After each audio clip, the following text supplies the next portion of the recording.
Assalamualaikum warahmatullahi wabarakatuh. Perkenalkan, nama saya Novanar Saputra. Ingin membahas tentang pelajaran fisika tentang gaya. Gaya gesek. Gaya gesek merupakan gaya yang bekerja pada permukaan dua benda yang bersentuhan dan bergerak melewatinya atau berusaha bergerak melewatinya. Arah gaya gesek berlawanan dengan kecenderungan arah gerak benda. Gaya gesek dapat memperlambat gerak benda besar gaya gesek bergantung pada sifat interaksi kedua permukaan yang bersentuhan. Sifat interaksi itu ditunjukkan dengan nilai koefisien geseknya n. Gaya gesek dapat dibedakan menjadi dua macam, yaitu gaya gesek statis Fs dan gaya gesek kinetis Fk. Demikian pula koefisien geseknya dibedakan menjadi koefisien gesek statis Ns dan koefisien gesek kinetis Nk. Gaya gesek statis. Gaya gesek statis adalah gaya gesek yang bekerja pada permukaan antara dua benda bersentuhan yang tidak bergerak satu sama lain. Besar gaya gesek statis berkisar dari Fs sama dengan 0 hingga maksimum Fs max sama dengan Ns. N dengan N adalah gaya normal atau ditulis 0 sama dengan Fs sama dengan Nsn.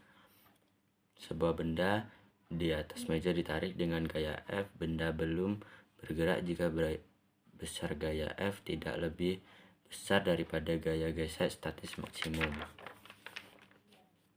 Gaya gesek kinetis. Gaya gesek kinetis adalah gaya gesek yang bekerja antara dua permukaan yang mengalami gerak relatif satu sama lain. Balok tepat akan bergerak jika F sama dengan Fs, max sama dengan Nsn. Jika gaya F terus diperbesar, maka benda akan mulai bergerak, dan gaya gesek yang bekerja bukan lagi gaya gesek statis, melainkan gaya gesek kinetis Fk.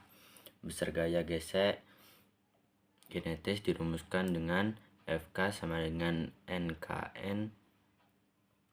Dalam kehidupan sehari-hari, ada gaya gesek yang dianggap merugikan sehingga diusahakan untuk diperkecil.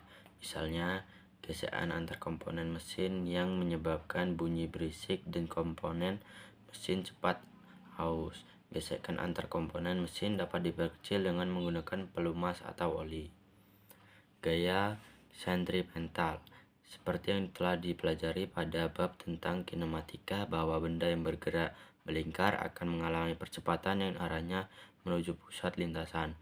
Percepatan itu disebut percepatan sentripetal ASP. Percepatan tersebut muncul karena perubahan arah kecepatan linear. Adanya percepatan menunjukkan adanya gaya yang bekerja. Adanya percepatan sentripetal menunjukkan adanya gaya sentripetal.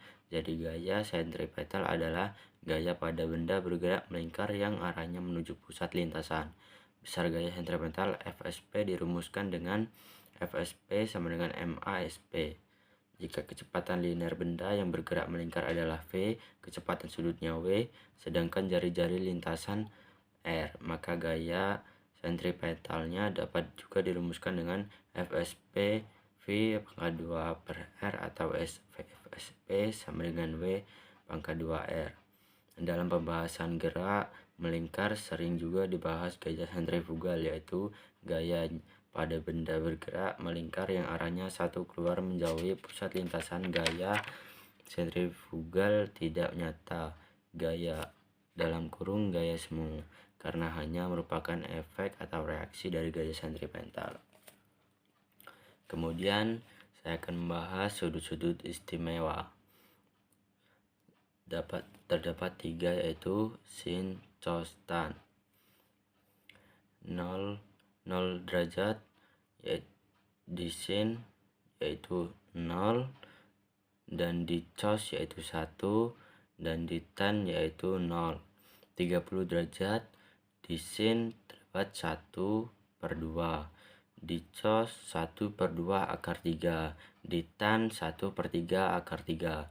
45 derajat Celcius di sin 1/2 akar 2, di cos 1/2 akar 2, di tan 1.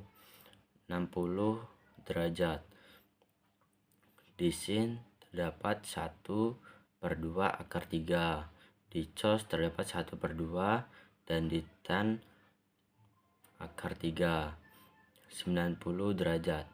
Di sin terdapat 1, cos terdapat 0, dan tan terdapat infinity. 180 derajat. Sin terdapat 1, sin terdapat 0, cos terdapat -1, tan terdapat 0, dan 270 derajat.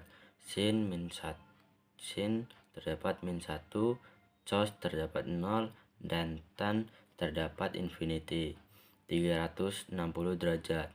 Sin berjumlah 0, cos berjumlah 1, dan tan berjumlah 0. Sekian dari saya penjelasan tentang gaya dan sudut-sudut istimewa. Assalamualaikum warahmatullahi wabarakatuh.